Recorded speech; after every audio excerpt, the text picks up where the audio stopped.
Going to open up for a very special event and the meeting of the boards of Bedminster and Bernardsville together. Welcome to a joint special meeting of the Boards of Education of the Somerset Hills School District and the Bedminster School District. Please be advised that this and all meetings of the board are open to the public media and consistent with the Open Public Meetings Act, and that advance notice required therein has been provided.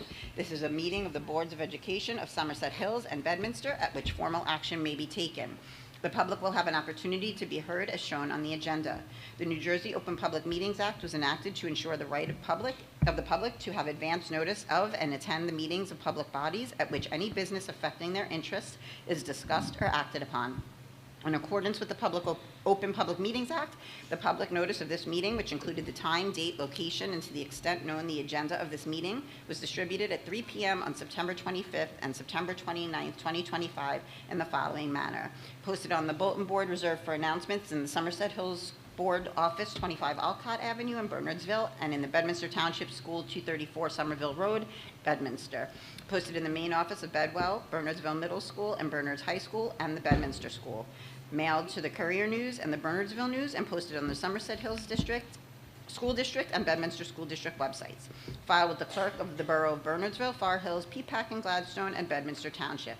Delivered to the 10 duly elected board members of the Somerset Hills School District and the 7 duly elected board members of the Bedminster School District. Bedminster roll call. Ms. Nathans? Here. Mr. Wickizer? Here. Ms. Gomez? Here. Ms. Anderson? Here. Ms. Siegel? Here. Ms. Stevenson? Here. Mr. Mabry? Here. Thank you, Mr. Liguori. Mr. Baker? Here. Ms. Ballard? Here. Ms. Clark-Emery? Here. Ms. Cooper? Here. Ms. Gills? Here. Mrs. Gomez?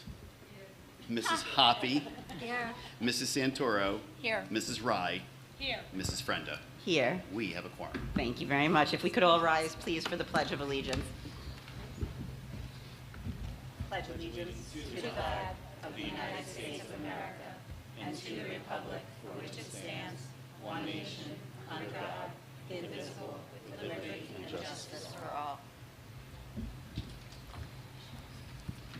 Okay, Dr. Brochel. Thank you, Mrs. Frenda.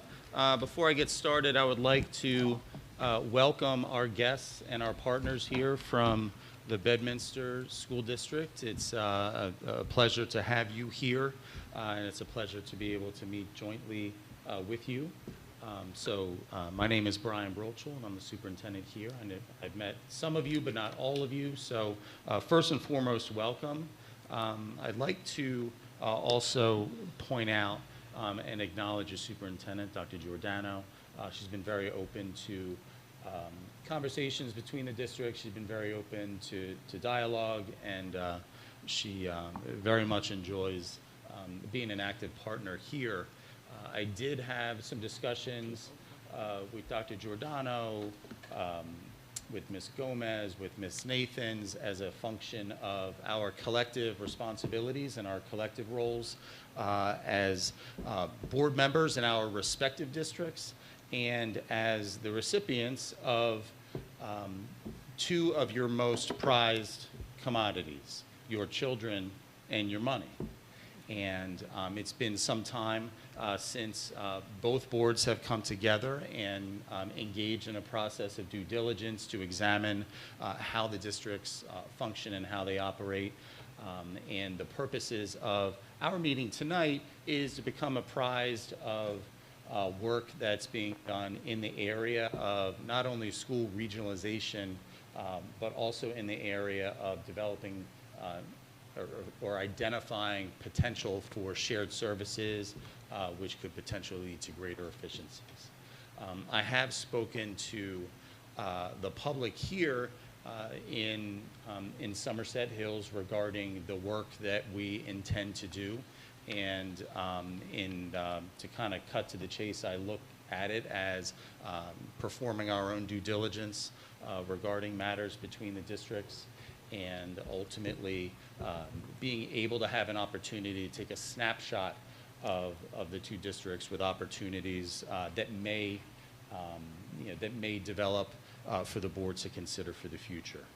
First and foremost, conducting a regionalization study obligates us as boards to nothing, but it does avail both boards to information, which ultimately is, I think, a goal that I aspire to be able to have information in which to make logical, rational decisions at the board level and, consider for the future, whatever they may be.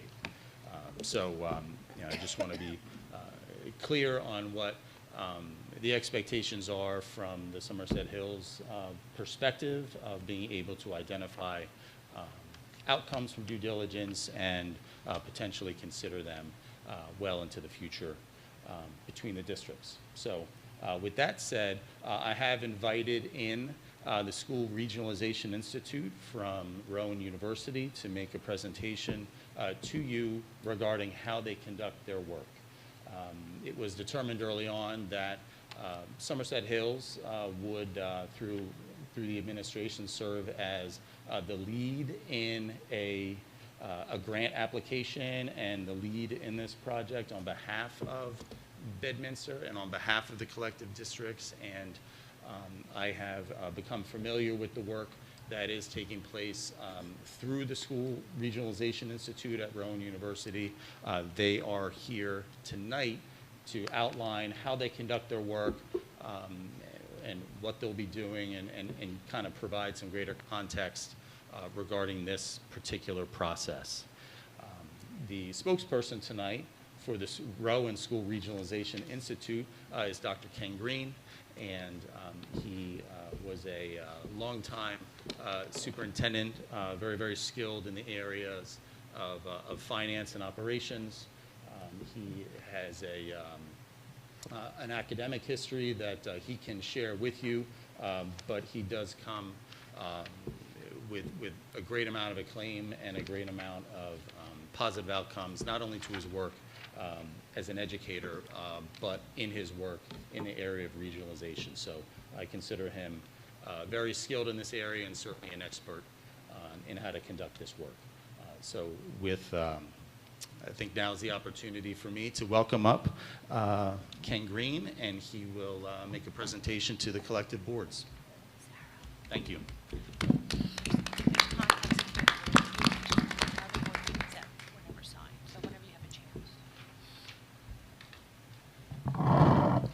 It's very gracious of you. We don't often get applause before we start, so that's really good. That's a positive, positive start. I think it's also a really positive start because considering making a relationship that is good better starts with actions that show good faith. And I think the fact that you are willing to meet this way in this fashion in a joint board meeting speaks volumes of how you feel about each other, your own communities, and what a common future looks like, because you do have a common future, whether through a furthering of this relationship or just by continuing the relationship you already have and just making it better. And so I look forward to sharing with you tonight a way that through this study process you can look at it from a variety of angles and I think be able to take away good ideas that you can then discuss with each other to decide if that's where you want to go. As Dr. Brochel mentioned, while you'll see the word regional and regionalization, that is one of several possible outcomes. Another is continuing in the manner that you are as separate districts, but looking at services and potentially personnel or others that you might consider sharing to make yourselves more effective and efficient. So my objective is to really just talk through the process of what that looks like. Brian gave a brief introduction. I retired several years ago as a superintendent of the Newton Public Schools in Sussex County. I'm also past president of the New Jersey Association of School Administrators. And I currently serve as a consultant. This is part of the work that I do. I also teach a course in school finance. Brian mentioned my work in that area. I teach a course in school finance at Columbia University. So I stay engaged in the work, and I'm glad to be able to do that and not work half as much as the superintendents in your districts do. So that's pretty cool for me. And but I've been in their shoes, and I know what that work is like. and I know that your districts are in very good hands. So, whoop, skip. This one might be a little bit hard to read, but I wanted to introduce you to the Institute team members. Usually conducting these kind of introductory sessions with me is the director of the Institute, Mark Magyar. He had a previous commitment tonight, so he couldn't join. But if you're familiar with the work of the legislature, Mark's been very influential over many years as the policy director for the New Jersey Senate, and he was instrumental in writing the school regionalization law, which is Public Law 2021, but was signed into law in January of 22. So it's actually very new, and so we're just seeing the fruits of that come out in terms of the studies that folks are looking at, but Mark was instrumental in that. And I won't go down through the whole list, but I suspect you may know a few other names on that list. I'm here presenting because if you decide to go through with this process, I would be serving as the lead investigator. And so working with a team of folks who, again, as you see, folks with fiscal backgrounds, business administrators, superintendents, demographers, folks who've worked with the School Boards Association, former Commissioner of Education Lucille Davey, whose name may be familiar to some of you, Kathy Hellowa, who was a senior manager of field services at the School Boards Association, and you may have had interactions with her. And again, other folks who are part of this full team that we bring to the table here. So know that the work would be done by well more than one person.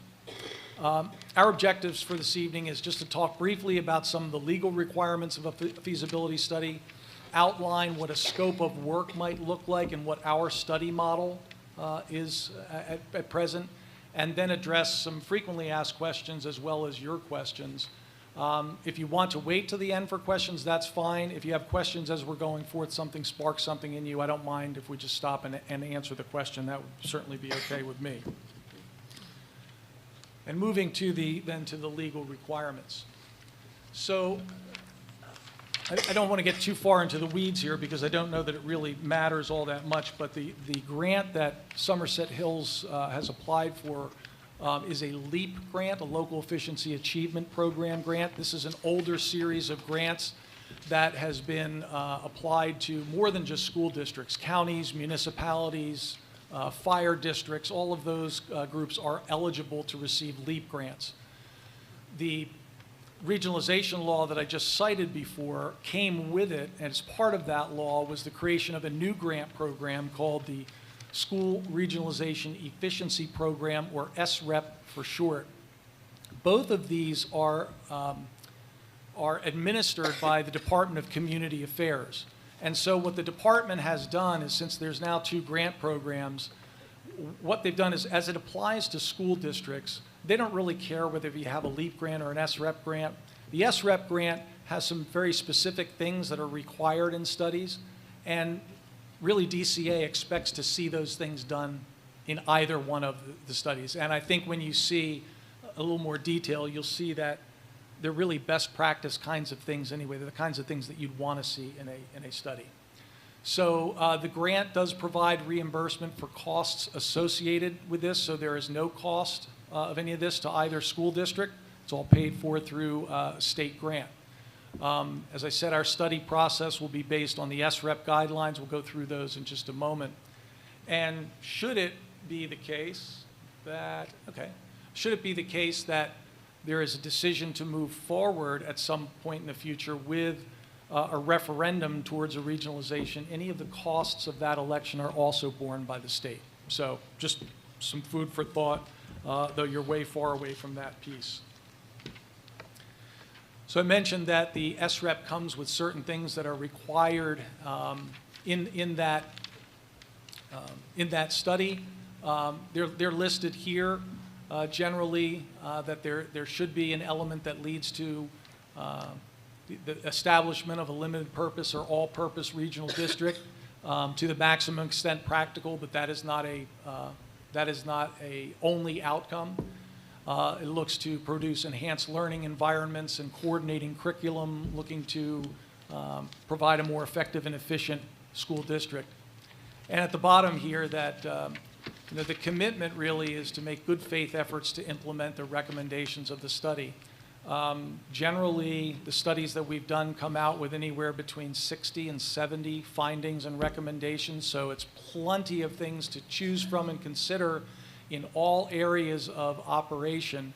And I think people have asked me, well, what's a good faith effort? And for me to define what the New Jersey legislature meant by that, I'm not sure I can do that, but having had some experience with them, I think a good faith effort is certainly to review the findings and recommendations, come to a public meeting and say, hey, here's some ones I think we want to consider moving forward. It might be a joint meeting like you're having tonight that could have that kind of discussion. So that's really what they're talking about. Last slide, I think, on this.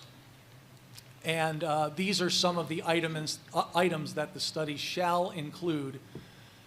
You will see these highlighted again later, but I think if you look down through this list, again, I think it's just really, it's good practice, right? How do we enrich educational programs?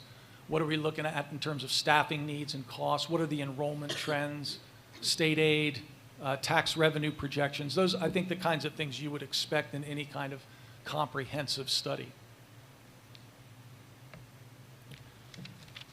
So to the scope of work, what does a scope of work look like? Very simply, there are 5 steps to the scope of work. And if you're paying close attention, it looks like there's 5 numbered ones and then another one. I don't count the first one as a step of the study because that's what we're doing now, P for preparation, right? This is to provide information and assistance leading to the Board of Education approving us to conduct a study. Many times when we're brought into this process, we're at the very front end before a board has even applied for the money. You've already done that. So you've taken steps that we would have helped you with, and now the piece is, whom do we hire to conduct the study for us? And that's what we're looking at now. So you're sort of at the end of step P.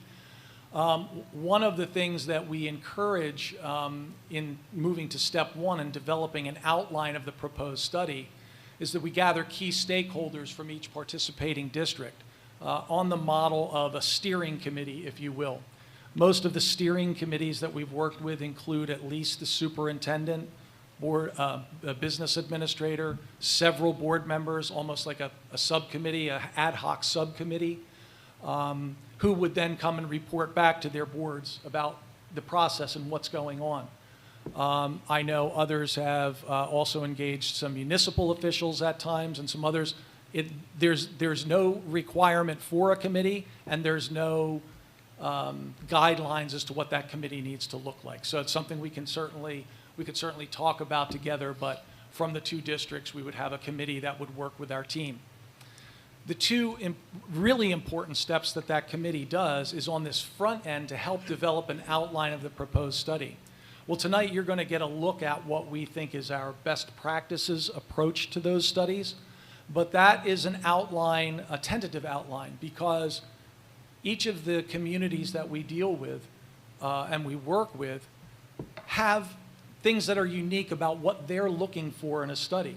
So not everybody wants the same things out of studies. So what we do is we tailor that and add, what we might call some deep dives in areas. One example of place that people often look for effectiveness and efficiency is in special education. It's big, it's unwieldy, there's a lot to it. And how do we find ways that either through regionalization or that the districts just working together could operate more efficiently?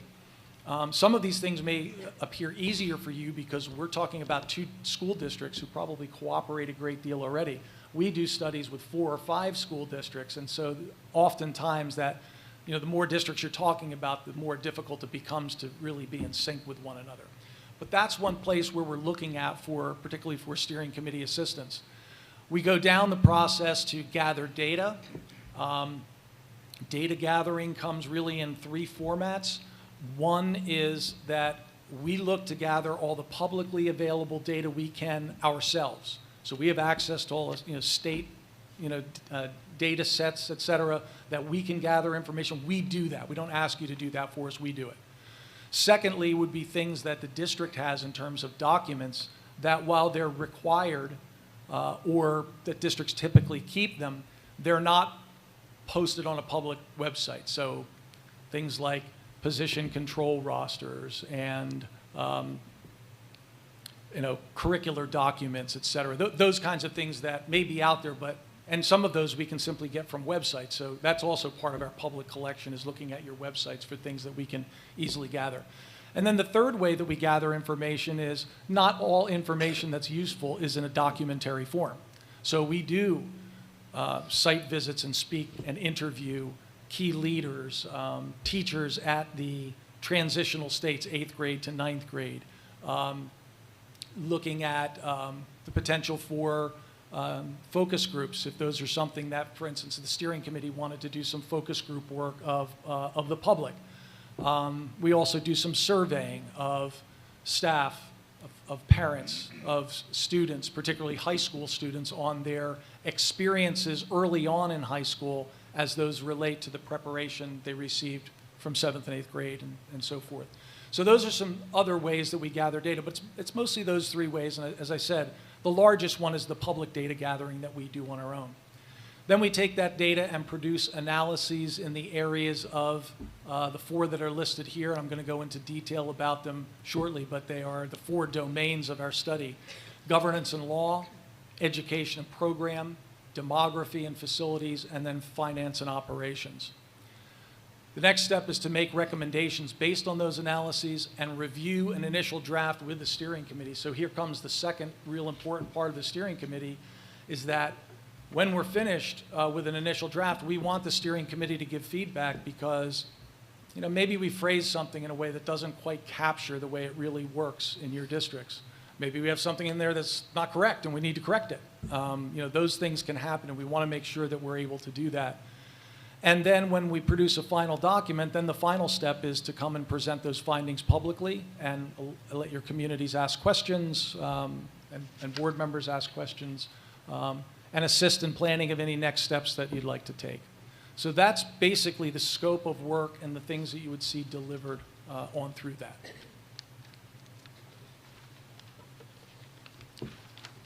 So now on to a little bit more specificity around the model itself that we utilize. So the framework of the study report is, as you might expect, a table of contents, an executive summary, an introduction, and then these four domains that I referred to, and these are the meat of the study, and then ending up with findings and recommendations at the end. We think the framework allows for the public to, these are complex reports. Our reports are typically 200 to 250 pages, over 100 data tables, 60 to 70 findings and recommendations. So they're hefty pieces of work, and they can be tedious to read from cover to cover. I'm sure people do that and want to do that. We certainly do, but not everybody is as engaged in this as we are. So certainly a much shorter executive summary, a look at findings and recommendations. What are the key things that they're saying here? And then, as you'll see as we go through, for each of the four domains, the last piece of each of the four domains is an impact statement pertaining to that domain. So a lot of different ways to consume the work here.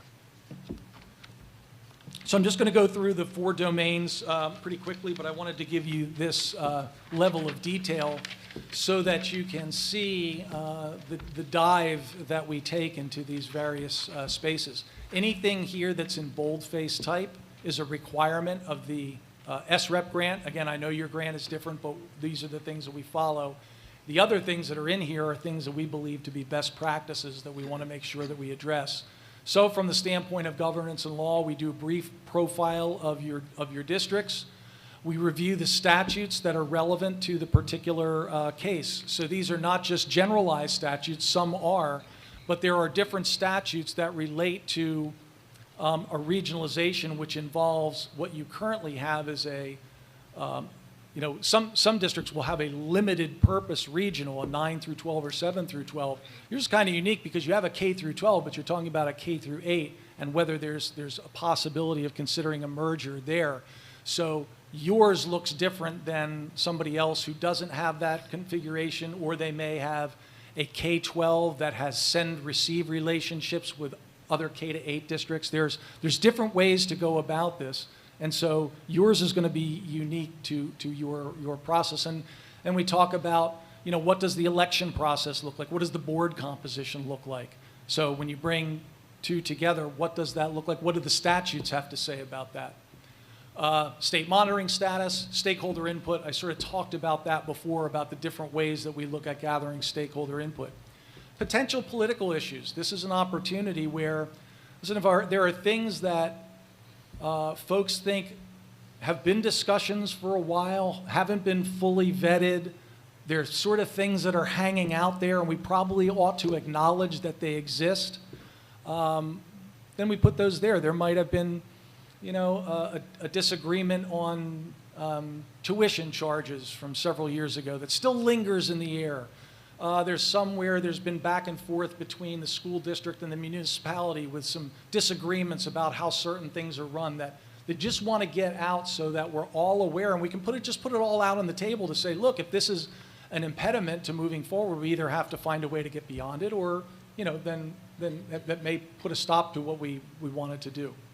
So again, nothing intended to be controversial, just things that, and sometimes we have some and sometimes we don't. And as I said, at the end of each of these is an impact statement. The largest domain in our studies, if you take out the tables, because finance has a lot of tables, as you would expect, tax tables and all of those kinds of things, which are very important. When we talk about the narratives, education and program is our largest one. That's on purpose. It's a priority. Rowan University is an educational institution, and we believe that the most important reason to consider regionalization is because of benefits educationally that it can produce for students. Are there potential financial benefits? Yes, there are. Yes, there may be. But to us, those are secondary, but important to cover, certainly. So we put the education and program piece right up after governance and law, because we need to find out from law what we can do, and then what perhaps do we want to do. I won't go through all of these, but you see the underlying pieces, I should have said this before, are the subsections of the report. In these 4 domains, there are 30 sections. So curriculum and instruction, as you expect. Again, performance measures. We talk specifically about some major areas where people are often looking for effectiveness or efficiency. Preschool education, because there are many, many districts who are part of the way through fulfilling or providing enough seats for the universe of students and want to look at expansion, potentially if there's space available in the schools to do that, and or trying to make the necessary configurations to do that. I mentioned special education before as an area, considering classifications, program configurations. Are we a large enough district that we can provide the kinds of in-house programs that are least restrictive environments and not pay out-of-district tuitions when we can avoid those? The support programs for students who are struggling, multilingual students, gifted students, extracurricular programs, and then looking at school and district staffing.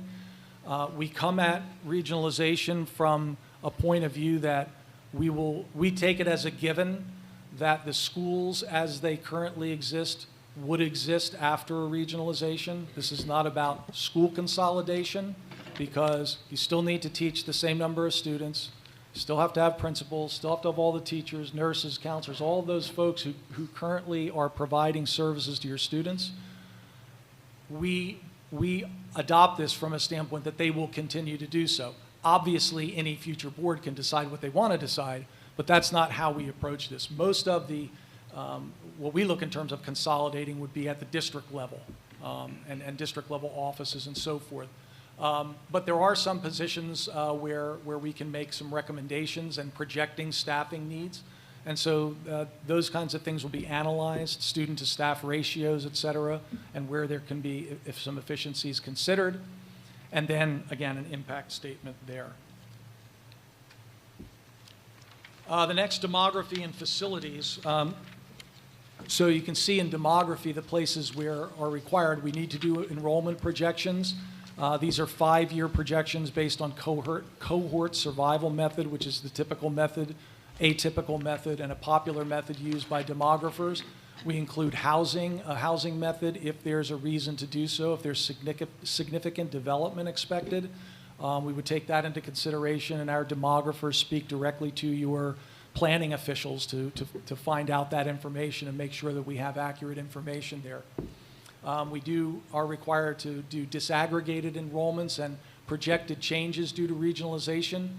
But in the case here, the students who currently attend the Bedminster School, I mean, unless they choose to go to school in private or charter or somewhere else, are going to come to Bernards High School. And so the changes in terms of disaggregated data won't change anything. Coming together as a regional district wouldn't change the student makeup. And so I anticipate what we'd find is that you may see differences in terms of the elementary environments, but if the elementary schools were remaining the same, that wouldn't necessarily have to be taken into consideration. And then from a facility utilization standpoint, then we take the projections and then we look at your current facility capacities as they are portrayed in your long-range facilities plans, and we do some analysis there.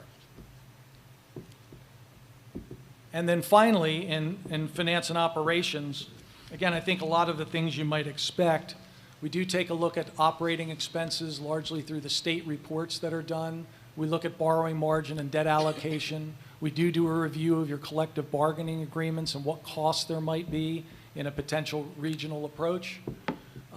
In terms of contracted services, the one we look specifically at is transportation.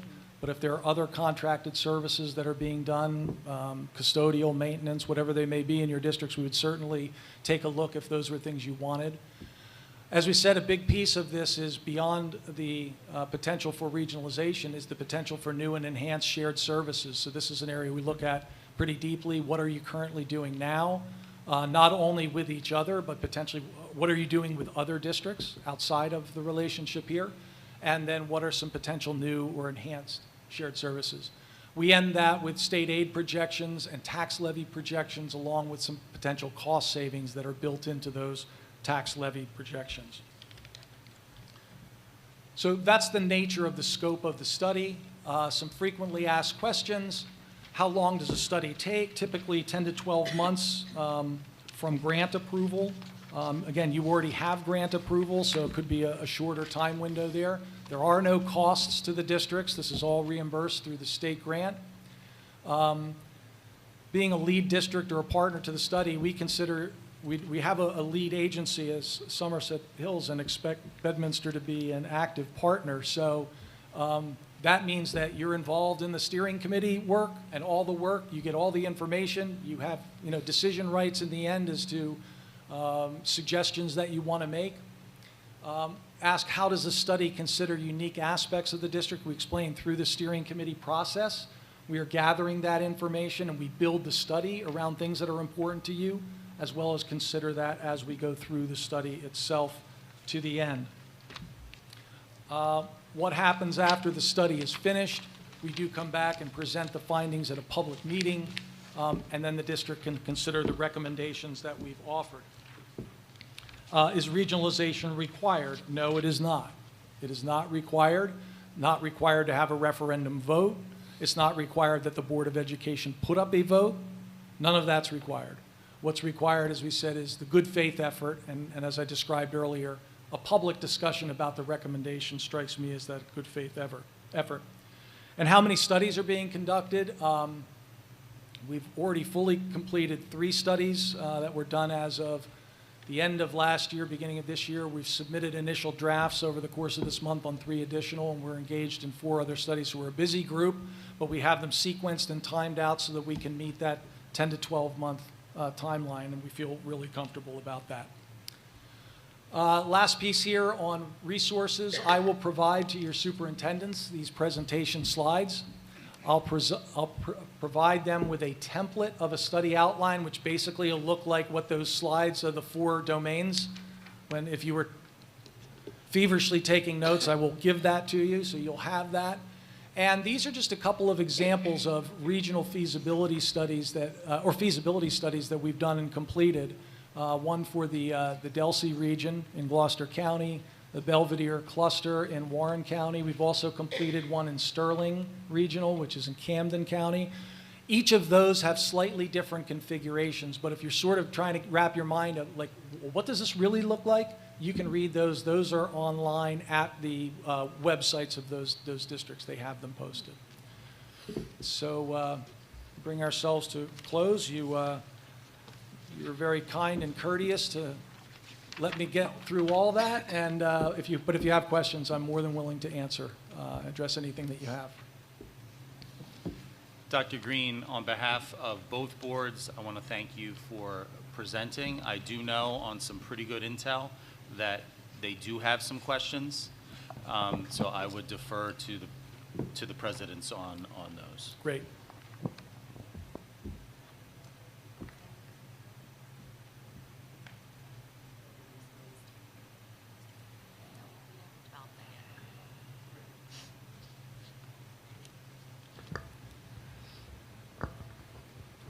Okay, so I heard that I have to stay close. That sounds really loud. But thank you very much for the presentation. You're welcome.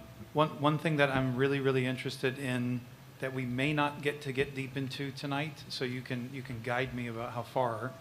Two topics: procedures during the study itself, so sequential release of information, storage, that kind of thing, as we talk about navigating this together in a steering committee setting and conversant with the boards.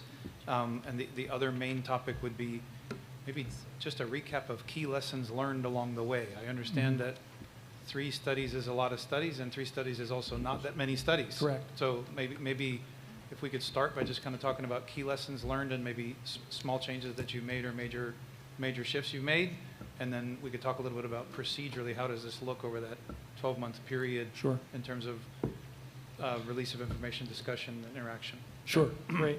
Great questions.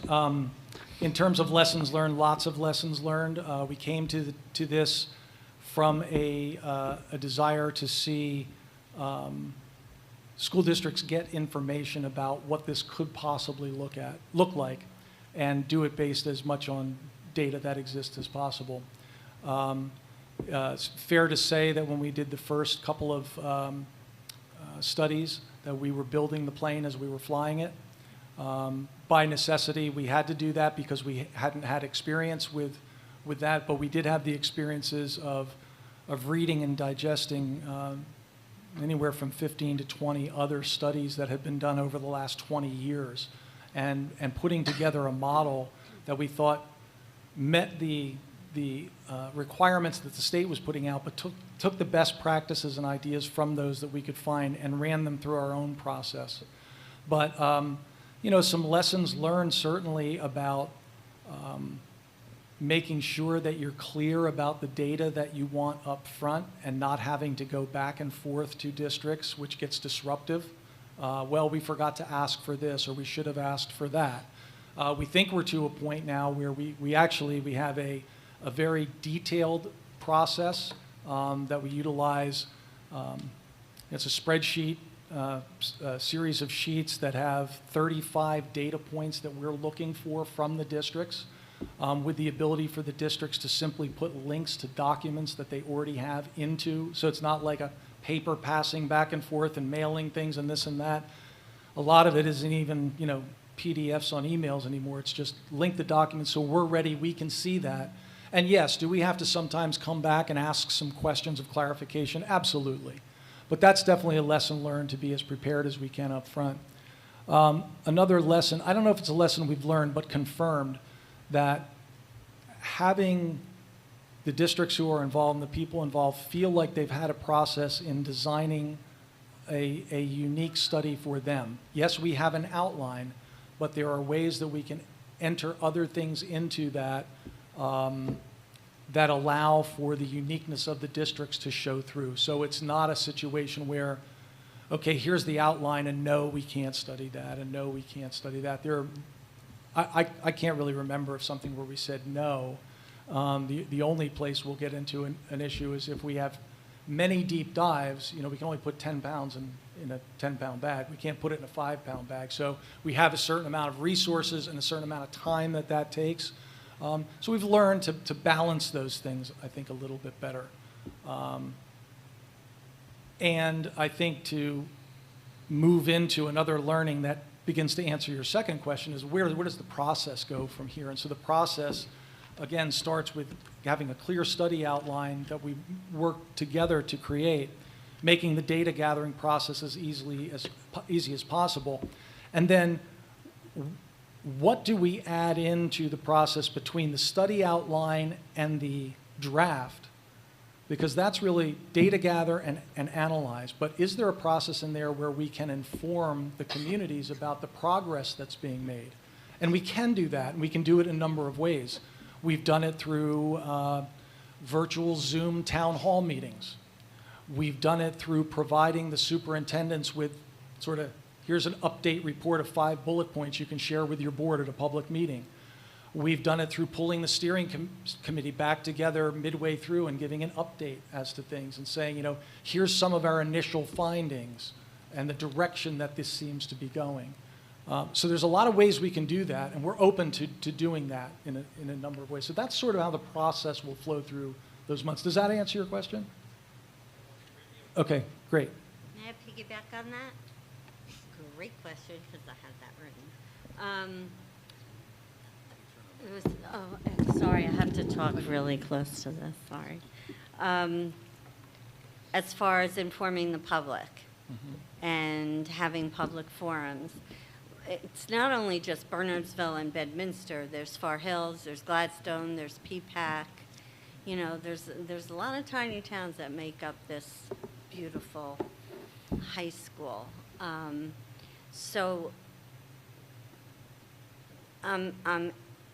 One of my concerns is that we make sure that all the towns have the necessary information, you know, given to them. I mean, when you hear regionalization, you think, oh my God, like, Right. I worked in Bridgewater. Say no more. It's ginormous, you know.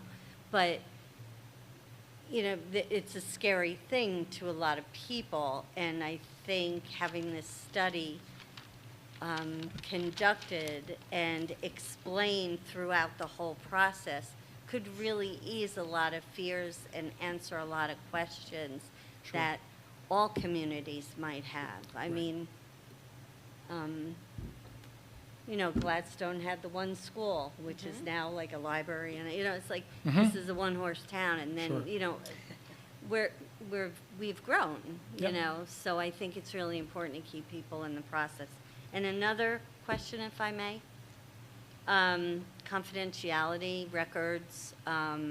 What happens to when you're gathering information from special education, or you're gathering information from student records, or, you know, how you, I'm sure you have it all worked out, but in my head I'm thinking, you know, when you see the sheet and it's all blackened out, you're not going to get like, you know, I mean, how do you account for making sure you're not breaching confidentiality between parents and their children and the school and their children? Great question. I'll answer the last one first. Okay. In that the data that I said we collect on 35 data points from the district, we don't collect anything that is student identified at all. We don't even ask for it. The kind of data that we look at is higher level, school level numbers, not individual student data. More structural. It absolutely is structural. Okay. It's structural about I understand schools. Certainly, any data that we get publicly is already vetted in that way. You don't have student identifiable data. And so we don't even ask for that. It's not a question of we ask for it and we redact it ourselves, or we say, Right. would you please redact this? Position control roster is about as detailed we get in terms of being individually identifiable, but we don't need to know the names of people. The district can certainly provide us by position, not by names. And it wouldn't matter anyway if they did. We're simply looking at how many elementary classroom teachers does a school have? How many nurses do they have? How many counselors do they have? Not who they are, what salary they're making. None of that is of interest to us in our analysis. So it's completely at the school level. What's the average size of a sixth grade class? And then you There's 16 kids. Okay, that's all we need to know. We don't need to know who's there. We don't need to know what classifications, any of that stuff. So that's the level of And detail then that you we're take looking at. into account, like, out-of-district placements and all of Strictly by numbers. numbers, it's all just. Strictly by numbers. Okay, We don't identify, well, we're not going to tell you the student's name, but they're placed in such and such school. We don't even talk about what Right. schools they're placed. It's Okay. totally top-level numbers. okay. All right. Thank you. The other question that you asked, I think, dovetails with the process, and I think that's where we rely on the steering committee, not just at the front end of a study outline, but also that conversation about how do we inform the public. I talked about ways that we might do things, like I know districts have done town halls and some other ways of, I didn't outline them all, but there's other ways that, that districts have kept municipalities, their towns, their public informed. Some will put some have put a section on the front page of their website about regionalization and shared services. And then within that, they have documents like you might place this document, right? To say, well, we had an intro presentation and here's the things that it covered. You may have an FAQ page right at the start. Here's what this study's about. Here's what it's not about. These are things that you can put links on, have your municipalities put links on their websites to go to that site and draw them to that site. You can have sort of a Google form-based survey of other questions, have those go to the district office, and the district office can reach out to us and say, hey, we got these bunch of questions, can you answer them for us so we can get the answers back onto our FAQ page or whatever. And we can help design some of those things for you. Obviously, we have information because you're getting into somewhat of an unknown here. Well, where does this study go? We're not quite sure. We can provide you guidance on that. We'd be glad to do that. So, and that process doesn't have to just be do it at the front end and we're done. As we walk through this, we get a couple weeks into this, we say, you know, we have a good idea as to how we can reach our community. Great. It could be a newsletter. It could, because obviously, whatever ways that you communicate, we'd be glad to assist with. And it should be designed and driven by you because, you know, we don't come out with a package. I'm giving you examples of what I know other districts have done because it's really unique to the community. Some communities feel like they really need to put out a lot of information. Others wait till questions are asked. I think it's different, and you know your communities better than we do, so that's really up to you. And, you know, that might be a topic for you know, when your boards are in separate meetings, to have a board conversation about how do we want to do this, and then direct that back to the steering committee to get to us. That's another way to go about doing it.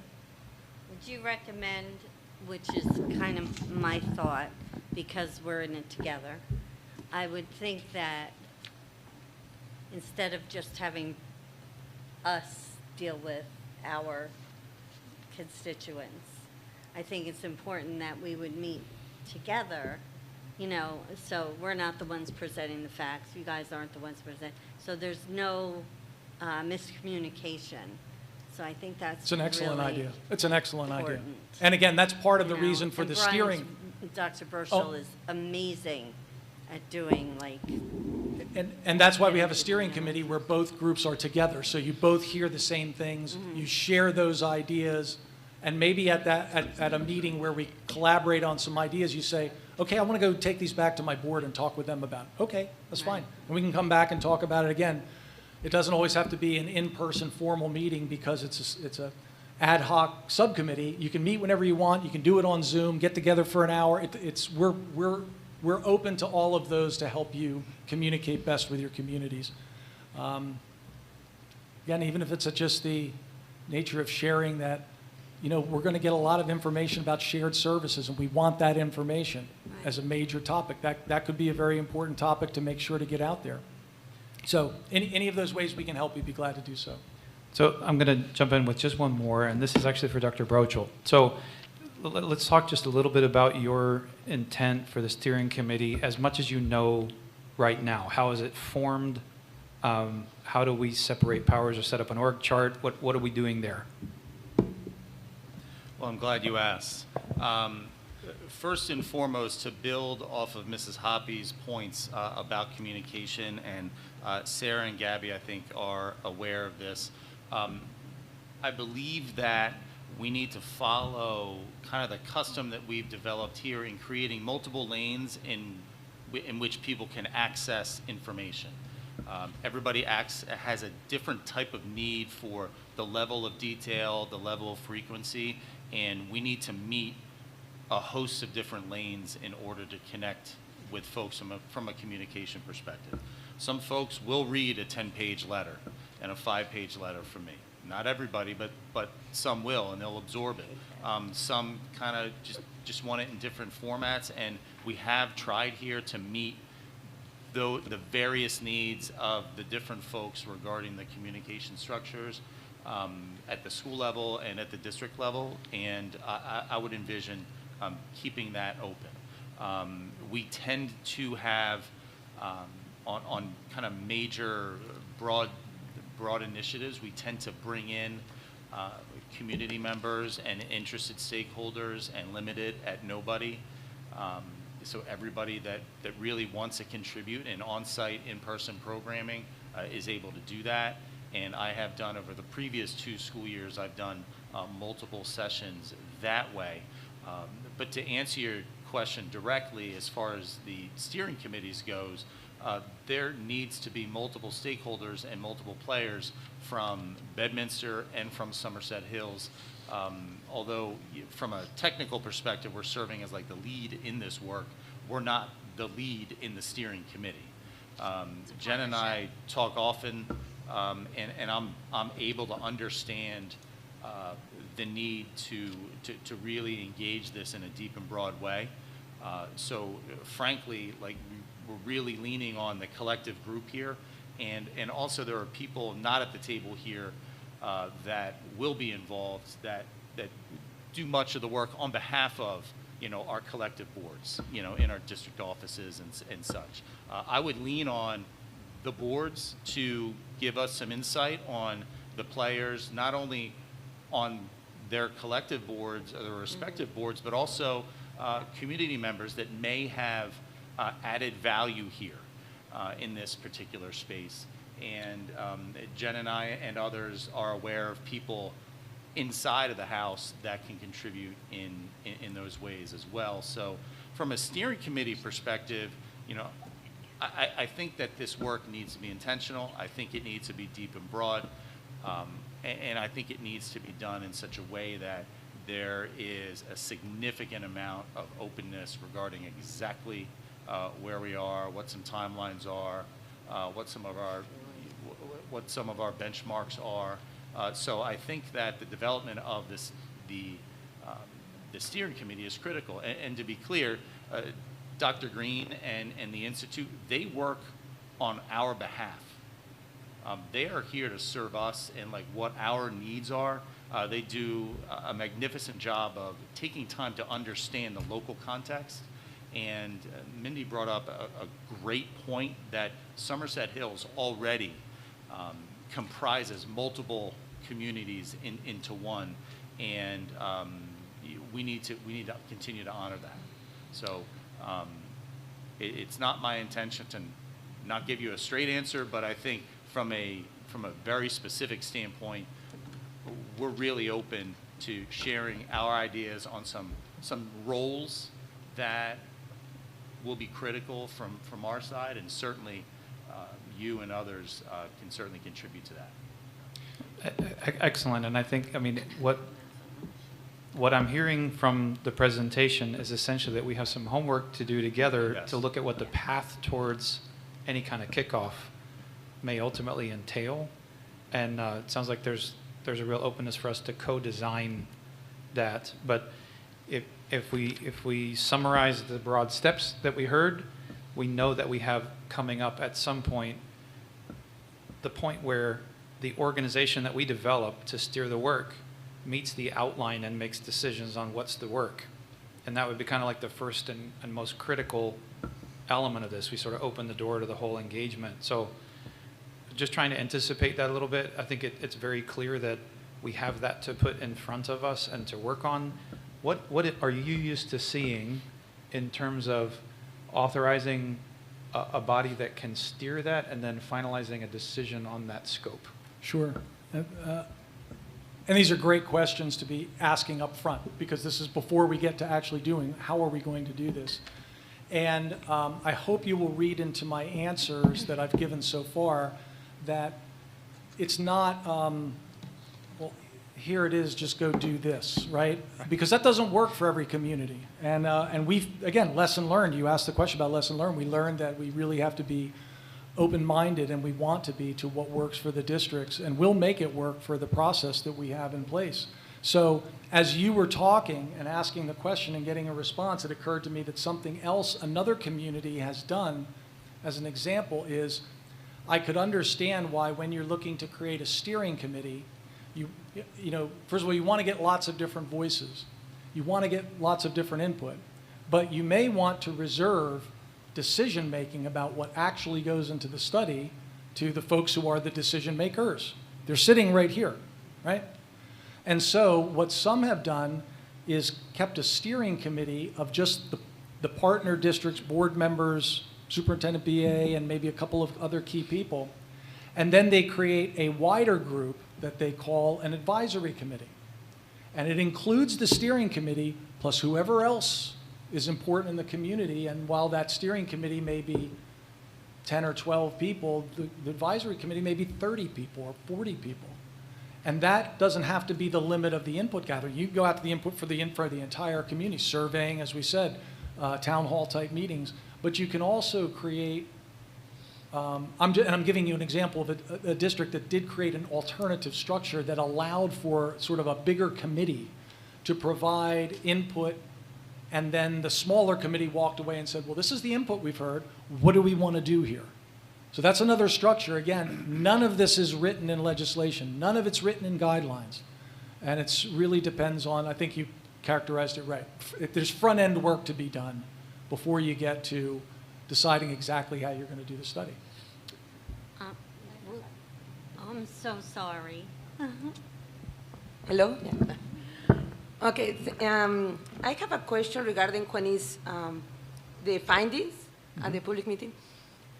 My question is, you mentioned in moments that each district can have different philosophies, right? So in those findings, you can say this is what can happen if you regionalize the complete district. But if not, because you have different philosophies or missions, this will, we recommend you can do these shared services, or you will benefit, your students can benefit from this. Like you will give us those like facts, or you will do like the recommendations and say maybe this will be the best thing for you since you are different, but at the same time you are close. Right. You know? Right. So in the body of the report, let's say in an area like curriculum coordination, and I'm speaking absent any knowledge of what goes on here. Let's say curriculum coordination between the elementary schools, it doesn't happen frequently or it doesn't happen regularly. You know, a recommendation could be that in a regional effort, if you were regionalizing together, having a single coordinator of that would help. Maybe even two coordinators, one of elementary education, another of secondary education. But if you, and we will say things like this in the report, if the districts were to remain separate, at least identifying those key people and making sure that they're interacting and setting sort of a common agenda for the kind of articulation meetings that might happen and so forth. So we present findings and solutions that could be used regardless of whether you decide to regionalize or not. That would be helpful to that circumstance. Now, you know, that's just a hypothetical. We may come in and find as we study this that there's tremendous articulation already going on among the elementary schools. And what would that look like? That not only are curriculums written together, but that the instructional time devoted to English language arts at the 4th, 5th, and 6th grade is virtually the same at both schools, right? Well, we found in a lot of places it's not the same. And you can imagine if one devotes 90 minutes a day and another devotes 60 minutes a day, there's going to be different outcomes. And we shouldn't be surprised when they show up in 9th grade and we've got disparate learning. So we're looking down into those particular pieces. What's the main textbook that you use? What's a philosophy that you use around English and math education, et cetera? So we get into those pieces deep enough that we can then back away and say, all right, what is a finding? What are we finding? Hey, there's great coordination here. Keep doing what you're doing. Yeah, if you regionalize, it might get a little bit better, but you're 90% of the way there. Or we might find, look, there's a lot of disparities going on among the schools, and so it should not be a surprise. Again, you may be more likely to have that coordination happening just for the sake of having 2 districts as opposed to 4 or 5. So we'll find that out as we come in and we ask the questions. You both. I got another. I'm sorry. One thing that's special about our area, it is becoming very diverse, culturally, and that's something that we really need to take into consideration, making sure that everyone of every culture, of every, whether you're English speaking or you are, non-English language learner, that everyone in the community is being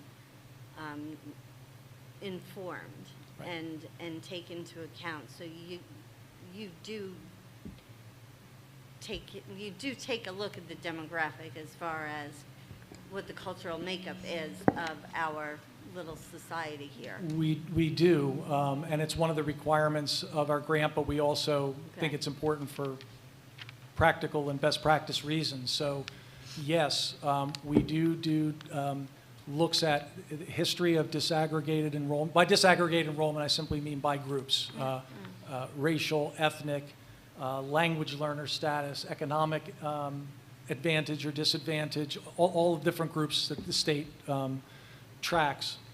And the typical look back is a 5-year period. That's what demographers do, and then they project ahead for a 5-year period. We've had districts ask, well, we'd like to look at a 10-year look forward. What would it look like in 10 years? Well, we can give you that, but I can tell you years that 6 to 10 are very speculative. We're pretty sure about years 1 to 5 because we have that data. But the point of the matter is we don't only do that for the general population, we also do it for our specific populations, as we said, the disaggregated populations. And if you have noticed, and these are also something as we design the study and we talk about taking deeper dives that reflect and address what you know of as issues for the community or things that you want to know, you probably already know, without us having gotten midway through the investigation, that there's been cultural changes in these districts over just the last 5 years. You can tell us that right up front. We can look at that as maybe an area for a deep dive to say, well, given that that's happened, what are we looking at the next 5 years? What kinds of things have the districts done to address those needs so far? Where could we look moving forward? Would they be better off dealing with those together in a common way? Or are they really different? Is what's going on in Bedminster really different than the municipalities that make up Somerset Hill? Is this really different? And so then if it's really different, then you're going to have really different answers, which, again, can be a reason to address those things individually, but we're also looking at if there are common problems, how do we address them in a shared way, combine resources and ideas that would help us address those needs. So I think the short answer to your question is yes, we absolutely look at those things. And if you think there are specific unique characteristics about this district that we should look at specifically, we will do that and note that right up front. Another one. This may not be the right person. You may not be the right person to ask this question, but I'm kind of curious as to the underlying motivation for the study. Approximately 15 to 20 years ago, a study was conducted due to the same exact thing by Jim Imormino, and it was halted because Bedminster is notably, tax brackets are considerably lower. So I was just kind of wondering what the underlying motivation is, if anybody knows. I know.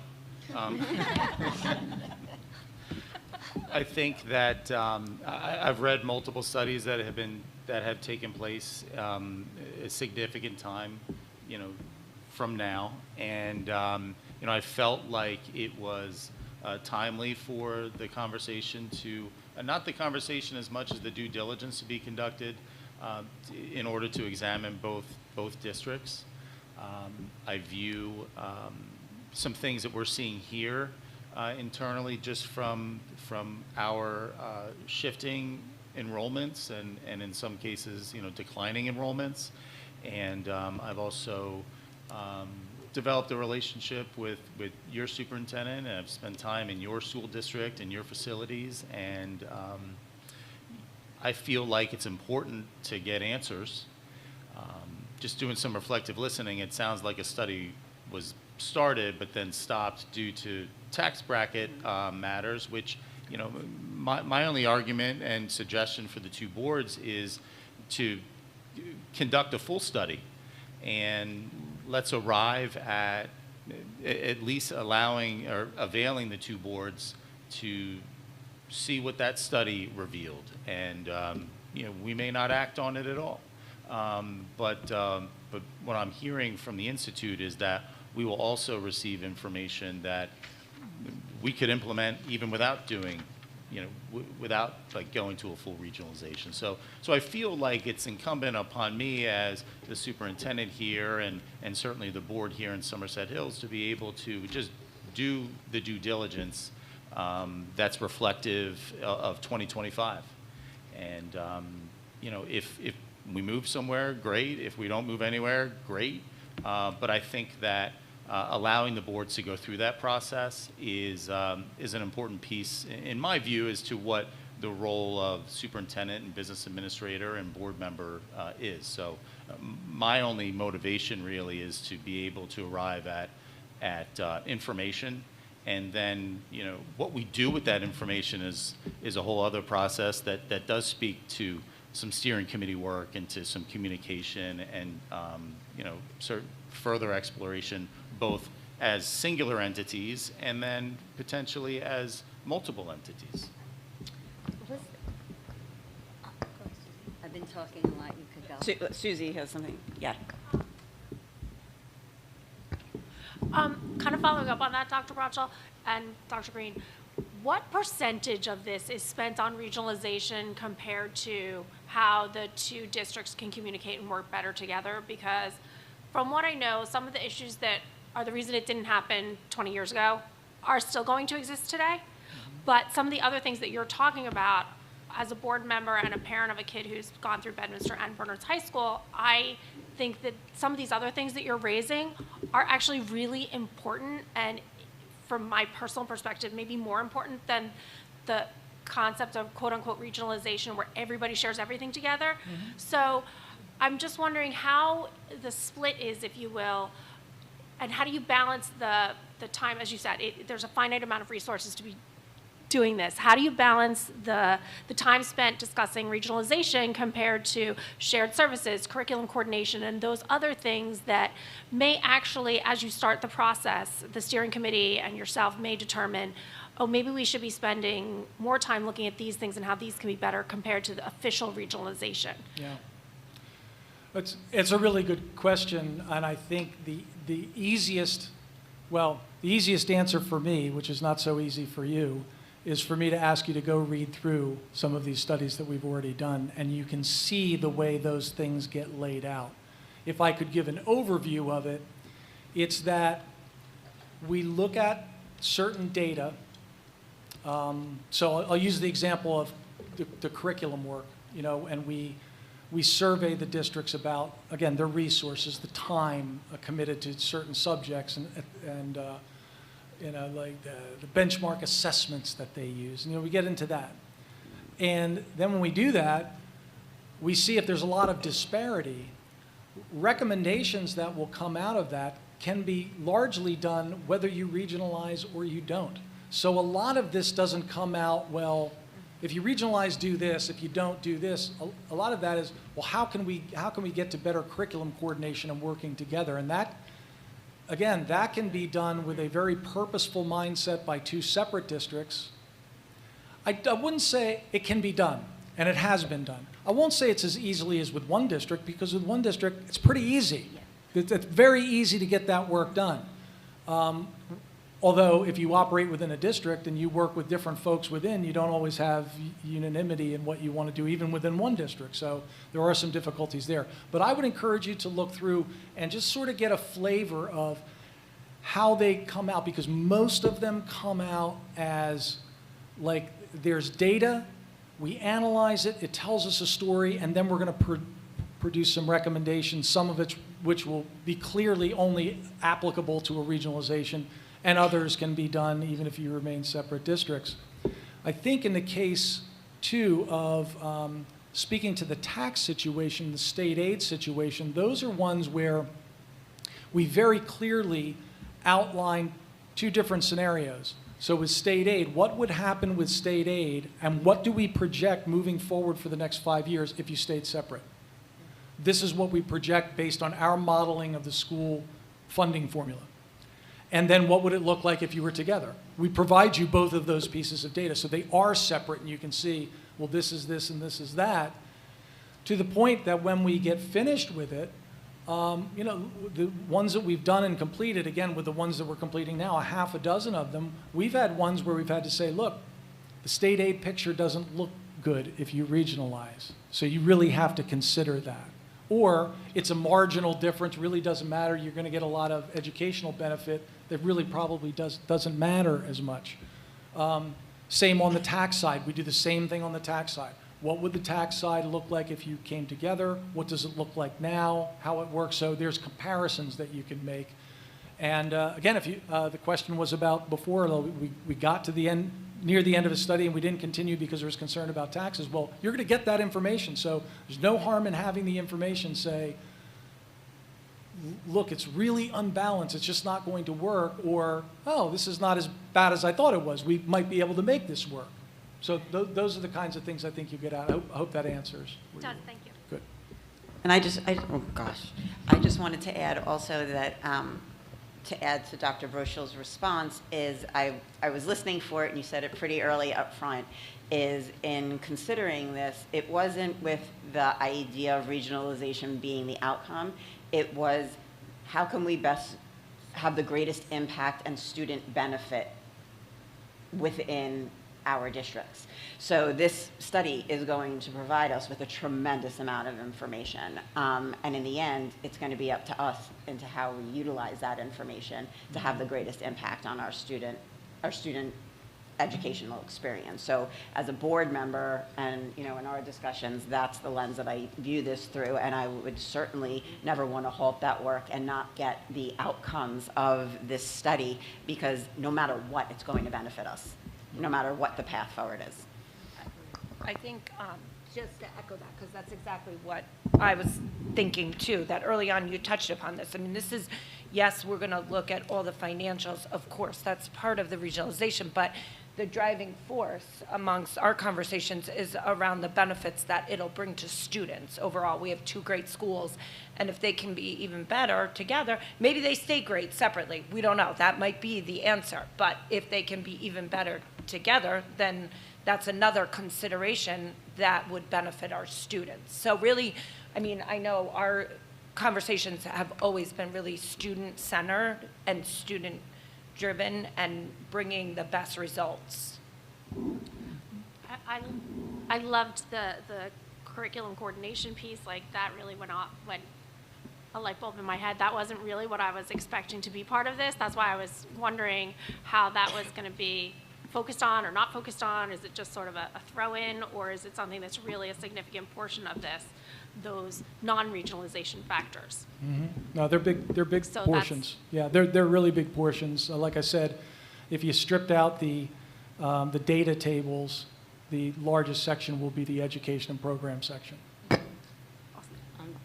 So does the steering committee come together and ask you straightforward, like, would you look more closely at the curriculum? Will you look more is that something a steering committee would take charge of in direction for you? Yeah, I mean, I think there's probably with the boards, there's some history of having discussed these things publicly, privately, with your administrations and so forth. I guess what I'm saying is probably some of these things are already known to you. What are concerns in your mind about what you would like to find out? So it should come out in the steering committee process, because when we look at the study outline and try to work through where are we going to put some maybe unique points, we start at section 1 and go through section 30, and we go through every one of them and say, are there areas here? And somebody might raise a hand and said, we've been talking for years about the cost of special education transportation. We really want to do a deeper dive on where can we get some ideas about what we would do about that. And when I just said that, I looked around, I saw about 5 or 6 people, yep, like we've talked about that before. So, there are things that do tend to come up, but there are things that are unique. Like that doesn't come up for every district. For some districts, not a big deal. They don't have many out-of-district students. They've worked on that problem for years, and they've gotten that to a point where they feel very comfortable. Their in-district rates are very high, and they're able to provide program. And sometimes it's very difficult to provide program just because you're just not at the size and scale to be able to offer everything. Again, your districts are, they're not large, but we've been doing studies with districts that have K-8 elementary schools with less than 200 kids. So, that's at a scale where you can't do a lot of things that you want to do. But you're not at a huge scale either, so there's probably other things that you're thinking of. So, again, to answer the question specifically, we'll go point by point through that. And I think you saw it's pretty comprehensive outline of things that but if you go into that, when you get it and say, there's 30 sections, but there should be a 31st one about X, because we just are not looking at it at all, that's possible. What tends to be the case is, it's there, but I don't know if you're diving deeply enough in that to answer the questions we want to get answered, and that will come up as part of the steering committee process. And again, the processes that you talked about before about if we want to work on gathering community input to that before that time, that's fine too. That we can certainly design those things into it so that the finalization of a study outline doesn't happen for some time until enough community input has been gotten, whether through an advisory committee or whatever way you think is appropriate to do that. Thank you. I have a question, Dr. Broschel. Oh, I'm Sorry. sorry, It's where okay. are you? Go ahead, Sarah. There's been so much talk about data. How can we make sure that the data is going to be accurate that ends up in the report? I know the districts are going to do their very best to give the most accurate current data, I'm assuming, not like past data. But how do we make sure that it's accurate, that it's not skewed one way or the other, and that, I'm not going to fact check 50 data tables that you're talking about, but to make sure that they are referenceable, should somebody want to fact check them? Sure. So any of the public data that's available that we put in, we put a footnote where you can go look on the school performance report or the user-friendly budget or the comprehensive financial report, or wherever it is that we got that information, we will note it. When it's district-generated information, we generally cite that too if it came from position control roster that the districts provided us. How do I know that those are accurate? I don't know that those are accurate. So we're counting on the district, and we tell them what we want. If we got this process to a point, just theoretically here, you had a public information process, you completed a study outline, let's say early in the first quarter of next year, like January, February, because you went through this process for a few months. And we're gathering data in March, well, we're looking at 2025, 26 data. That's what we would be asking the districts for. So yes, we want to be able to compare apples to apples, and in some ways, we have to assume that if you're giving us a report that you've already created for yourself as a district, that it's accurate. You know, if we're, yeah, I would just say that I think, you know, and like, yes, have we had things given to us that weren't accurate? Yes, we had to go back and rework them. The district point out, oh, well, that's not the correct data. Oh, well, where did it come from? Oh, we didn't give you that. Okay, well, now we have to sometimes go back and forth on that till we get things as accurate as we possibly can. And again, we're always open to, and we've had this happen where, you know, we produce an initial draft and somebody goes, oh, that's not this year's numbers, that's last year's numbers. Okay, well, let's go back. Give us this year's numbers, we'll put it into the data, and if it makes a difference, we'll rewrite parts that we feel we need to rewrite. But we'll do everything we can to make it as accurate as possible. And just to build, go ahead, Jen. Sorry, Brian. Can you just give us a sense of what is that time lapse like from the time maybe you generate this report, it's then handed back to the steering committee, and then there's that realization that some of the information is inaccurate? What is that time frame like? Yeah, that's a good question. It can be as long as you want it to be, within reason. Generally, we will give a first draft back to the steering committee and schedule a steering committee meeting from anywhere from 2 to 4 weeks after that. So there's a time to look through it, a time to check data, and maybe not check every piece, but spot check things to say, oh, okay, that looks like it's right, that looks like it's right. Read through the conclusions. Are we wording something in a way that it's not going to sit well? And we'll look at rewording things. I mean, we're not going to change the recommendations and the findings, but we'll look to word it in a way that is reflective of sensitivity to things, absolutely. But yeah, that process typically takes anywhere from 2 to 4 weeks, I would say.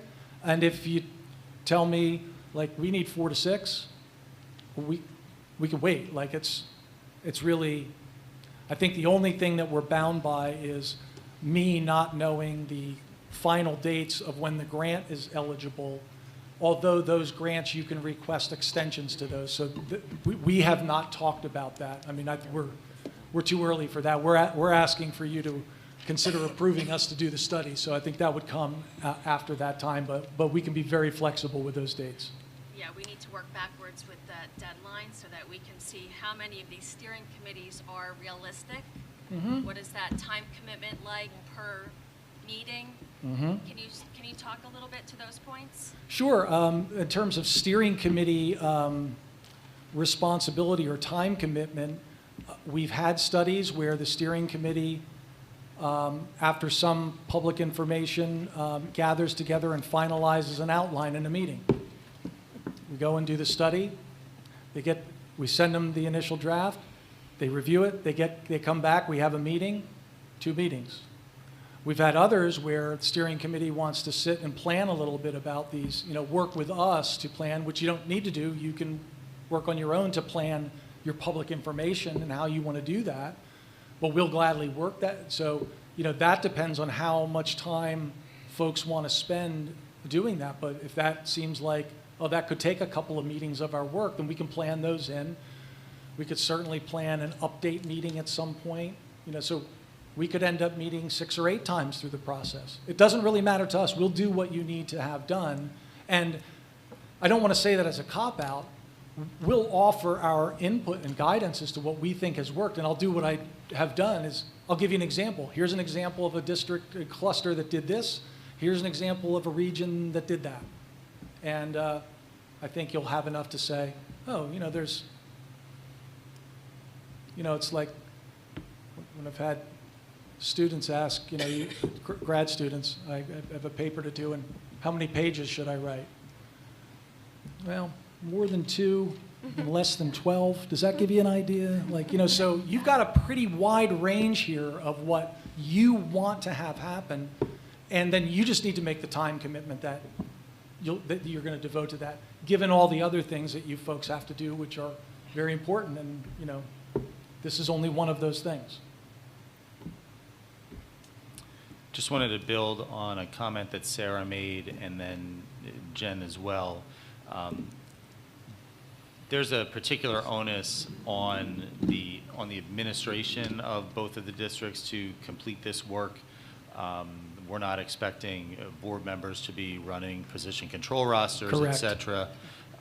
So there's a significant piece of this that's, between Jen and I and our business administrators that will certainly coordinate. So as far as like clean data, a lot of it relies on our internal structures on, how clean the data is, so. Yeah. I know sometimes numbers can get transposed in the final one. Right, It's yeah, actually more about them than what you guys provide. absolutely, yep. Can I ask for clarification from you, Dr. Groschel?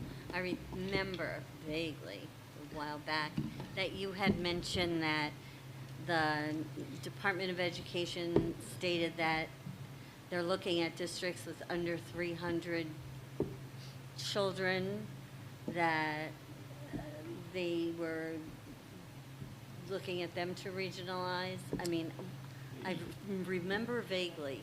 Yeah, this. so there has been some discussion legislatively about looking at districts, not quite that low, but Okay. around the 500 mark. There's been some discussion about that. I think what makes the work that the Rowan School Regionalization Institute is doing so robust is that their focus isn't just on regionalizing, it's in really creating a robust report that offers a host of different lanes in order for us to examine. So, so this district is not like in the radar for, regionalizing, but I do know that there has been some discussion. I have not heard of any like recent discussion in like a couple months, but there has been like discussion about districts that are of a particular size. Okay.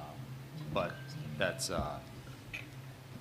kind of comes and goes. Thank you. I have a simple follow-up to that. That was a point of confusion in the presentation. When we talked about governing law for regionalization, there was a clear line in there that said essentially you must maximally implement the findings of the study toward regionalization if you choose to implement it. And it would be really helpful at this juncture just to have a little bit of clarity on it, because some of the value that I'm seeing discussed really does come from a deeper exploration of the underlying benefits and a little bit of creativity, potentially with outcomes. So if there is a Well- boundary on implementation, we should know it now. So I think that it's very important from a workflow perspective that regardless of where the study lands in terms of recommendations, it requires multiple steps in order to implement something like a regionalization, and that would, so I don't recall that particular language, but maybe Dr. Green can speak to it. No, you have it pretty closely there, and of course, people have made a career out of trying to decipher what things that are written into regionalization, no, I mean, into legislation, what they actually mean. So these are the words directly out of that legislation, that a proposed regionalization will lead to the establishment of a limited purpose or all-purpose regional district to the maximum extent practicable. The way we read that as it involves the study is that we clearly read that as when we look at scenarios that we're going to study, and that's part of the creation of this, is that we're going to look at scenarios. One scenario will be the full grades pre-K-12 regionalization of these districts. We read that to say that we must study. We also study as a second in every one of our studies, and there's only two that we feel we must do. And the second is a continuation of the status quo arrangement of the districts and a look at new and enhanced shared services that could provide effectiveness and efficiency. We clearly go into it with those two things in mind.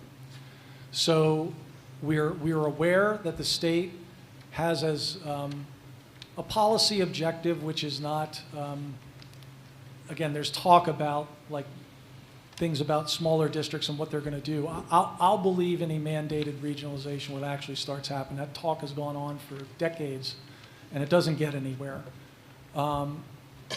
But those are the two scenarios we study. But we will, we as part of our consideration of the study, will consider other scenarios. So for instance, a scenario that we considered in one study was, it was a K-12 district who had 3 K-8s who sent their high school students to that high school via a tuition arrangement, send and receive. What they wanted to look at was, what is the possibility of creating a unified 6 through 8 middle school program and housing it at one of the districts. And that scenario was studied as part of the full pre-K to 12, because if you do a full pre-K to 12, then that single district can now create a 6 through 8 middle school if that's what they wanted to do, right? They could clearly do that. But what if we don't regionalize? Well, we looked into how could they create, instead of the send-receive being a 9 through 12 at the high school district, if the high school district was the one to take the 6 through 8s, broaden those send-receive agreements to 6 through 12. That was another scenario we looked at. So that was something that they specifically wanted to look at. Another one that we looked at was a 7 through 12 district.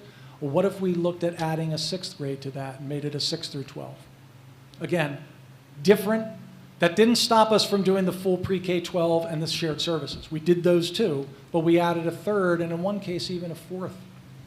So, you know, you start adding those things in. Now you start getting to the 10 pounds in a 5-pound bag. Now we can't do a whole lot of deep dives about other things if we're going to do multiple scenarios. So that can't be a whimsical thing. And as much as I aim to please where districts want to go, I'll also pull the brake and say, okay, folks, now we have to make some decisions, because we have a lot of stuff going on here, and we have to make sure we're not getting to what one person wants to do. It has to be the consensus of that steering committee as to where do we go together to make sure the study meets the big picture things that we think are important for us.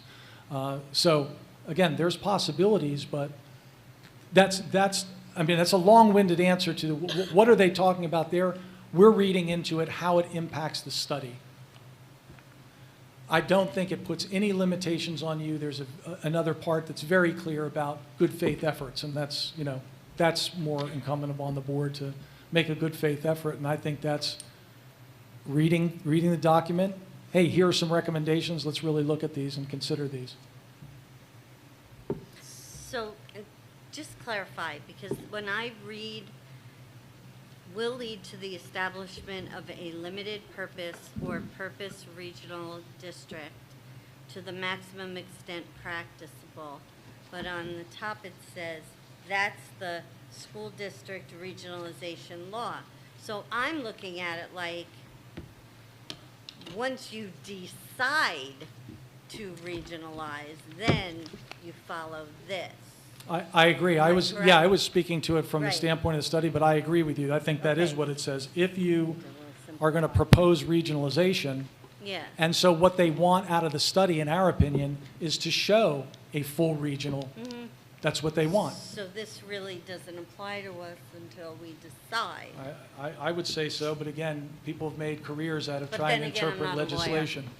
So, I'm an educator. I have a question about the end of the process. At what point do you step away? Is it the end of the final report?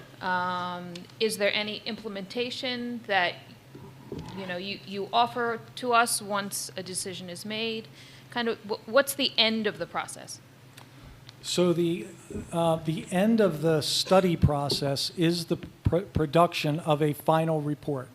That's the end of the study process. That's what the grant pays for to take us through that point. We go a step further. We think it's important that we actually do a public presentation of that report too. So we consider that part of the study as a public presentation. Beyond that, in terms of next steps and helping to guide the boards on any further discussion and of the findings and implications of the study, Mark Magyar, as the director of the Institute, feels it's part of the institute and the policy center's work to provide that to districts. So he will stay engaged to the extent that you want that. I'm not a Rowan employee. I'm a consultant that works with them. So what I do is I go from that study on to the next study to the next. Would I be available to sort of advise district? Yeah, but that's not covered by the study grant. So, but if at that point you're really looking for guidance, again, I'm a consultant. I do consulting work, so that's a separate piece. That's a separate piece, and believe me, I don't need more. But it's important to have districts know that it's not like we just have to drop you and that's it. We can continue on, but I think you have to decide. And Mark, I think, will provide that as part of the policy center's work. Do we have any other questions from our board? No? Brian, we're good on our side over here with questions, so thank you. I'm Thank good you. now. Thank you. You're welcome. Thank you very much. Thanks. Thank you so much. you. Again, really unusual to get applause before and after, so I didn't upset anybody too much. That's good. Have a good night, folks. Thank you. Thank you.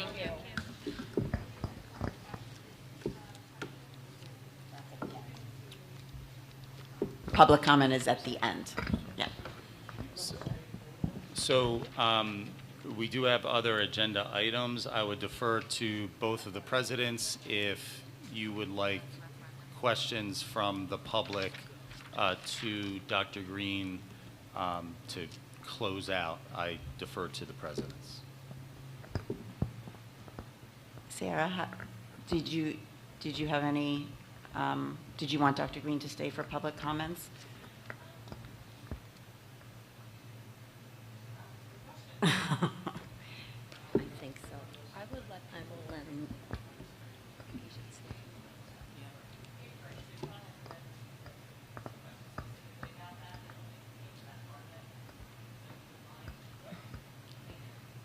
Okay.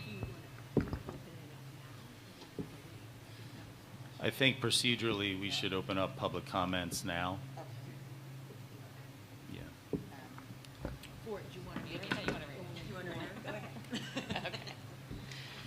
All right, public comments are welcome at this time on any topic. Please state your name and address. Comments are limited to 3 minutes. At 3 minutes, you'll be interrupted and asked to pause to allow for any other members of the public who would like to speak an opportunity to do so. An individual may return to the podium to complete their statement after everyone else has had an opportunity to speak for a total of 2 times at the podium. Please understand that our public forums are not structured as a question and answer session, but are offered as opportunities to share your thoughts with the boards. In instances where the boards feel there is a misunderstanding or inaccuracy, the board presidents or superintendents may address the comment. In accordance with the New Jersey statute, the boards will not discuss matters regarding specific personnel. A reminder for all parties in attendance to remain respectful and that there should be no interaction between the speaker and the audience.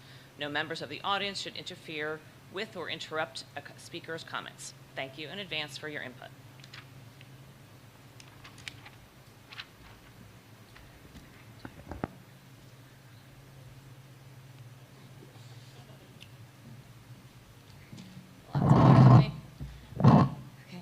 Hi, my name is Mariah Galley. I live at 106 Clucas Brook Road. I am in Bedminster. I've presented this issue to the Bedminster board in October, and I am presenting it now to Bernardsville because this issue is a joint issue between the 2 boards because we're in ascending. Because we're in ascending receiving districts, so the responsibility kind of falls on both. So the issue of inequity that I'm presenting is specifically in access to something in the curriculum, funny enough. The students that are allowed access into Algebra 1 in Bedminster are far lower than the students that are allowed access into Algebra 1 by 8th grade in Bernardsville. And this issue is not an issue of the students being less capable or less intelligent, and the data proves that. Consistently, just off of data on newjersey.gov, 6th, 7th, and 8th grade students in Bedminster met or exceeded expectations at higher percentages than Bernardsville students. But in that same year, Bedminster allowed access to 13% of their graduating class to Algebra 1, while Bernardsville had 54% were allowed access. And math placement not only impacts students' next math class, it's not just a prerequisite for other math classes, as you know, it's a prerequisite for sciences and many other things. And the trajectory that Bedminster has placed these students on does not allow for students to complete calculus by 12th grade, which, as you know, is a requirement for many engineering, many STEM. They ask students to double up, and that is not a feasible thing to do when you're entering 9th grade, to have that pressure if you're capable earlier on.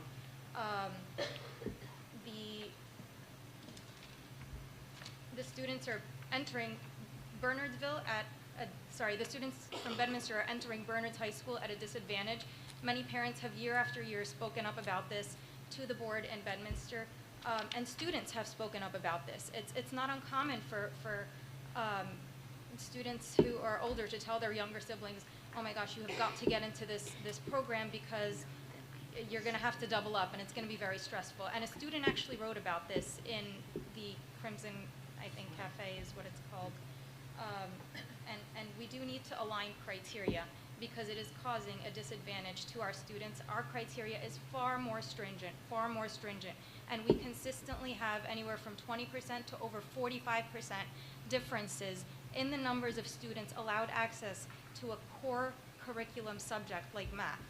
That's all for now. Thank you. Thank you. Thank you very much. Can all speakers be sure to please sign in when they approach the pulpit as well? Thank you.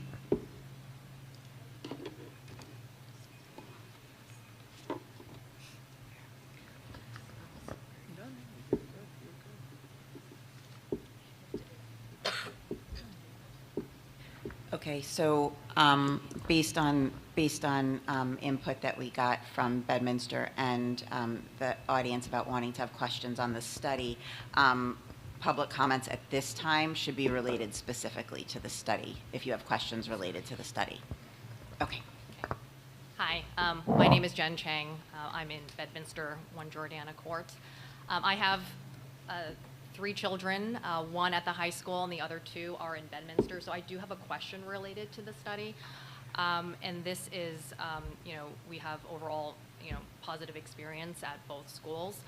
But one of the challenges that we have experienced is differences in curriculum criteria and also curriculum placement, but also classes that are available, specifically in math, and to the extent where it has an impact on what my children and other students are able to take. So not talking about Algebra 1, but actually geometry. It's not offered in Bedminster School, but it is in on the Bernardsville side, and that has a real impact. So my question is, one of the domains that was mentioned was about like curriculum, looking at disparities.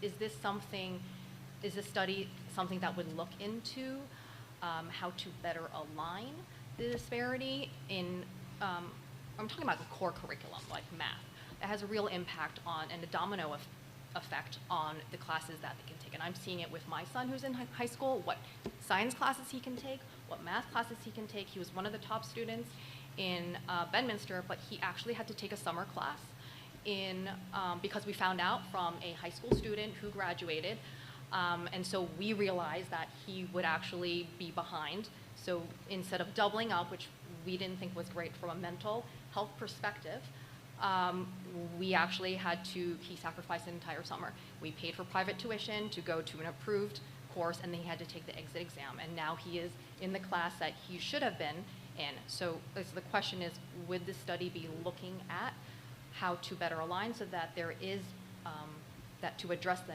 inequality?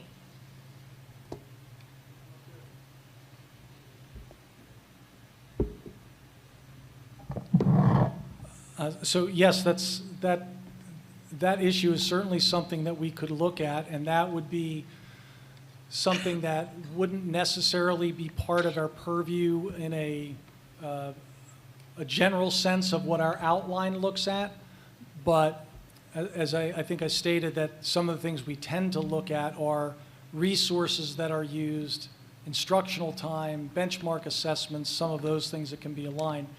If the steering committee brings to us that there's concerns about the placements of students or the courses that are offered, those are certainly something that we can ask about and put in the report. So I think that, again, these are the kind of discussions that can bring up to your board members what are important issues to you that can be looked at. So I think simple answer is yes, we can look at that.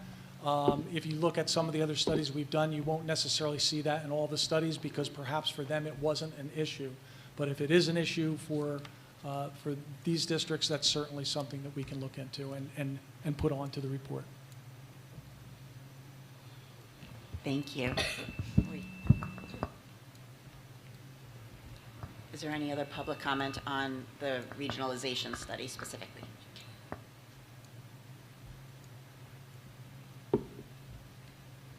I'll try to make this where you can hear me. Jeff Reeves, I've been on the board for a while, and Scott, I'm very familiar with the regionalization study done back in 2003 or 4, and we've also looked at it on a board off and on, and Bob and I have talked about these things over the years. What's changed in the process and the definition of regionalization and the criteria to determine whether it's effective or not? What's changed in the last 15, 20 years? Because it really didn't make sense 20 years ago, 15 years ago. What's changed that it would make sense now? Because just to jump ahead, this is a lot of blue sky stuff he's bringing up. I mean, this is a lot of things he can look at, but just sticking to regionalization, that's what this is really about. These other things are kind of like scope creep. They're just going to go very long, very far, very bureaucratic. But specifically what's changed in today's environment from the state that would make it more feasible to regionalize this time? So one of the things I think that has changed is the accessibility to funding to conduct this work. Dr. Brochel, I'm just going to interrupt for 1 second. I just want to be clear that that's the end of the question, so that if Dr. Brochel is going to be, it won't be a back and forth. I just wanted to make. I don't know. But no, that's how the public comments. It won't be a back and forth. So if you're like. Okay, I'm with you. Okay. Well, He's going to answer your question. Okay, there fine. won't be Then there won't be back no, and forth. Then I'll yeah. have to come up again, but go ahead. I think the accessibility to funding has certainly changed since the 2003 study that I reviewed. I think time has changed, and I think that the local context may have changed in the two municipalities, or all the municipalities that comprise Somerset Hills and Bedminster. And I think it's incumbent upon us to engage in the due diligence. I think it's good work, and I think that it's worthwhile work. But I'm not sure if you were asking me what is changed in the context of, does regionalizing create better outputs? I think that is determined through the process. And I just want to be clear with both boards. My only skin in the game is I would like to get a better sense of the local current context. That's the only impetus I have. Okay.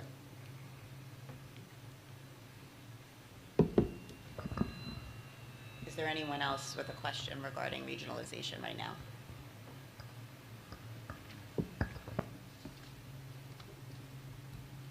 Hi, David Anderson at 41 Riverwood Avenue in Bedminster. I just have a request for both boards, if they could please provide the studies from 20 years ago to whoever does the new study.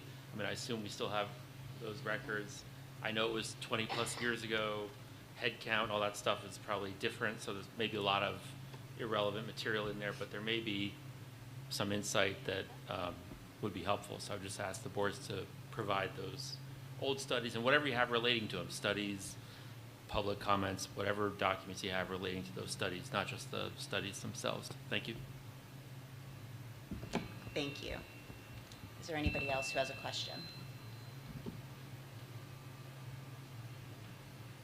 No? Okay.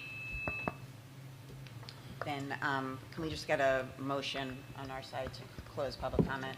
Ms. Santoro, and a second. Mr. Baker, and do you guys need to close public comment?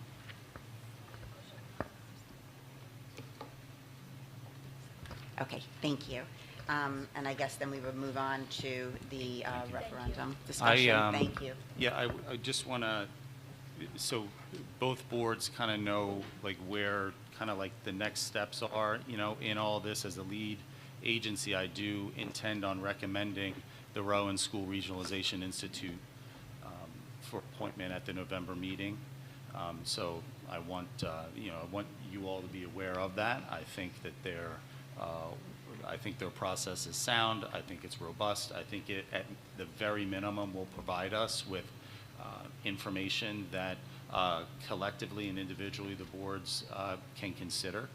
And so that's, you know, that's my full intention for our November regular public meeting on the 19th. At the same time, in order to offer clarity to the Somerset Hills legal counsel and legal team, is I intend to recommend a resolution to direct the board's legal counsel to work on this project specifically, just so they have clarity and purpose as well. So I wanted both boards to be aware of that. Can I ask a question? Don't you need agreement from Bedminster as well before we go ahead and do this study? Yeah, I think as the lead agency, I've done, you know, a lot of the legwork on behalf of both of the boards. I consider the work that Rowan is doing is very, very strong. I think you're going to receive a very robust report that dives into curriculum and personnel and operations, and at the very minimum, again, will avail you to information. The project that the Rowan School Regionalization Institute will engage in is covered by the grant, which is not the case with some of the other entities that really conduct this work.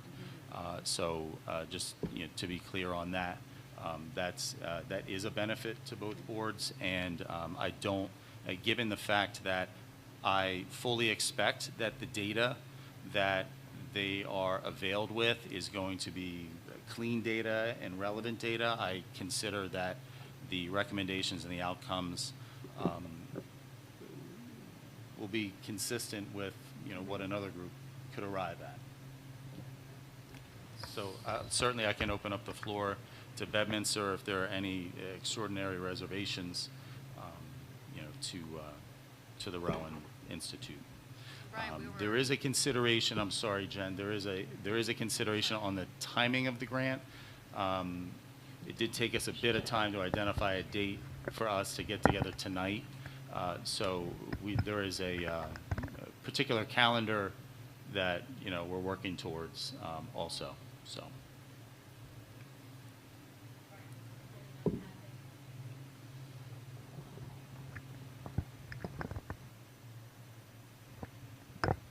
Keeps going. I know it keeps going. Yes. Is yours green? Yours is green. We plan on having similar language in ours as well, so we'll communicate more on that for November. And I would also like, we closed discussion and moved on to public comment, so I just don't want procedurally us to engage in further discussion regarding the topic, because we did close that out and go into public comments. So certainly, I would encourage, you know, through the boards and our superintendents to be able to continue to communicate if there are additional clarifications that are needed in advance of any resolutions. Okay, thank you. Ms. President, this doesn't happen often, but I'm going to ask for a brief recess to use the restroom. Okay. Okay, we can take a 5-minute recess. Thank you.